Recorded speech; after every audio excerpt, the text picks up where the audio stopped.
Hi everyone. For those that don't know me, my name is Fernanda and I am a researcher affiliated to different institutions around the globe and also the VC chair of the Pharmacy Practice Research Special Interest Group within FIP.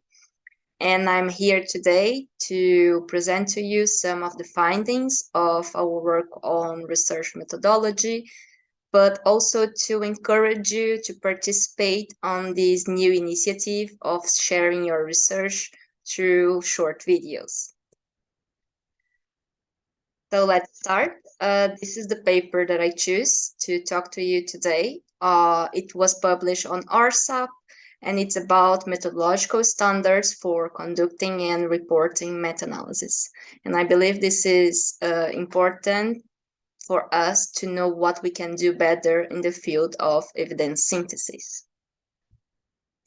So as you may know, meta-analysis of clinical pharmacy services, they are frequently criticized for restrict data transparency and reproducibility. And it is already proved in the literature where around 50% of the meta-analysis have poor quality.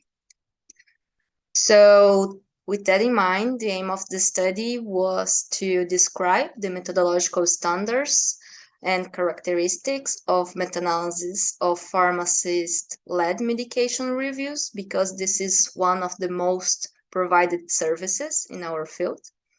We also wanted to identify the elements that limited the improvement of the quality of meta-analysis in this field, and also to propose some recommendations for appropriate conduction and reporting of this kind of study.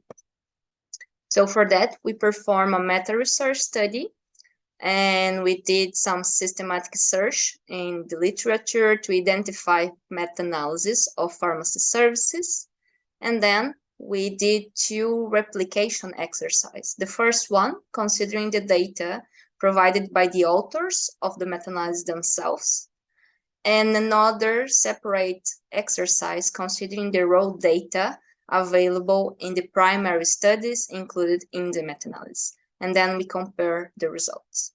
And finally, some additional metrics for each replicated meta-analysis were proposed.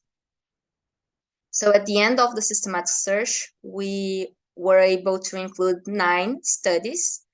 They provided data on 30 different outcomes, so we choose some of them, and we finally had 11 meta-analyses, 6 on hospital admission and 5 on mortality.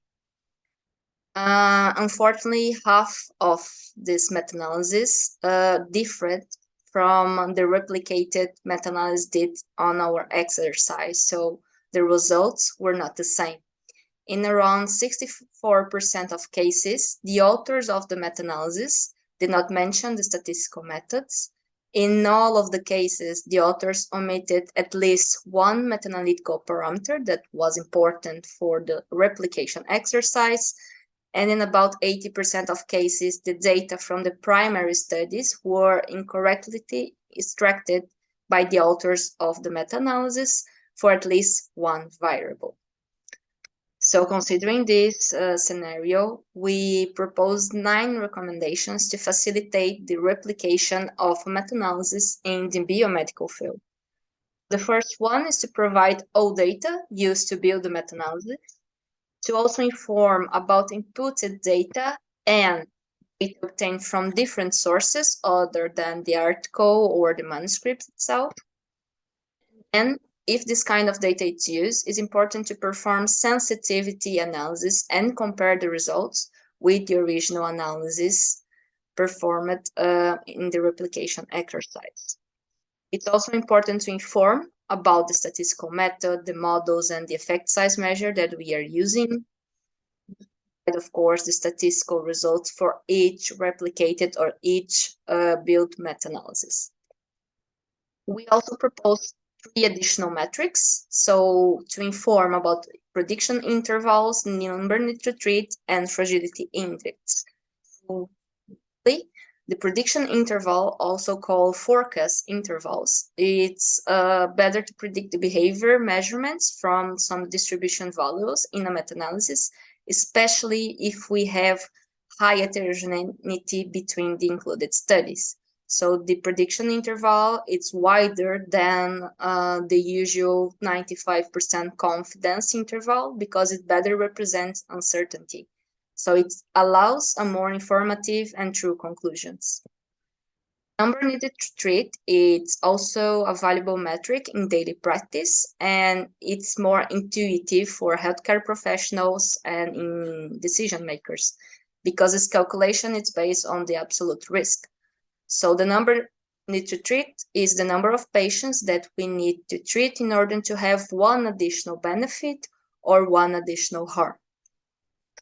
And finally, the fragility index, it's a metric that demonstrates how fragile a meta-analysis is. This is important because in around 1% of cases, the statistical significance can change after modifying the event status, so one event to no event or vice versa, in less than 5 patients.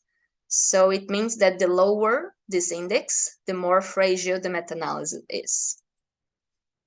So finally, as you can see, errors in data extraction and also poor reporting of meta-analytical parameters, they are commonplace in the pharmacy literature.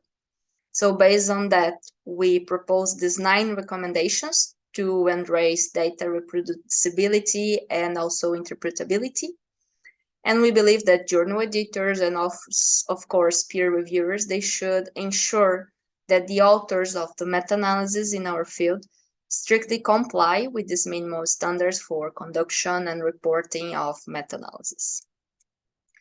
So if you like this topic and you are interested in learning more about evidence-based practice and health technology assessment, here are the links of 2 books. One of them, a book edited by our group, and then another one by some colleagues, and also having a chapter on best practice when conducting and reporting a meta-analysis.